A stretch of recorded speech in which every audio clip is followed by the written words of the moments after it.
U.S.-built Javelin knows its enemy.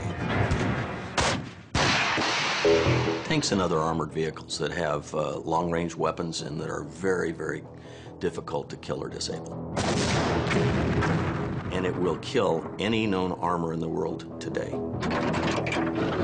More than anything else, the Javelin's success is down to the fact that once fired, it almost guarantees a kill every time. A 95% hit rate at 2,500 meters and beyond is something very new and very different for our infantrymen. Here's how it achieves such an incredible strike ratio. First is our image and infrared sensor. Next, that is controlled by the tracker, and then the software then provides the commands to the CAS to steer us to the target. He sees the target, he looks at his little screen, and he builds a box around that target on his screen, and he narrows it down, narrows it down, and narrows it down, and then he passes it to the missile and pulls the trigger and launches it. The U.S. Javelin has two different ways of taking out its targets. Direct attack, which is where the missile flies directly from the launch unit to the target and hits the target head-on.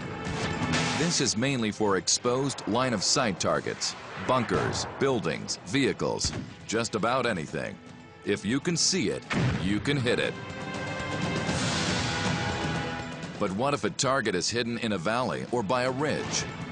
That's when the Javelin really comes into its own with its main firing mode, called top attack. The missile leaves the launch unit, gains altitude, and comes in on its target from a nearly vertical angle of attack. And it just so happens that most tanks are vulnerable to attack from above.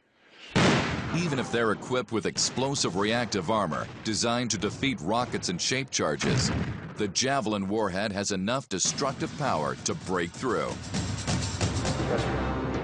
Carrying a payload of just over 33 pounds, the entire Javelin weighs just half that again, and it's shorter than some sniper rifles. It gives a single ground troop the same firepower as heavy artillery.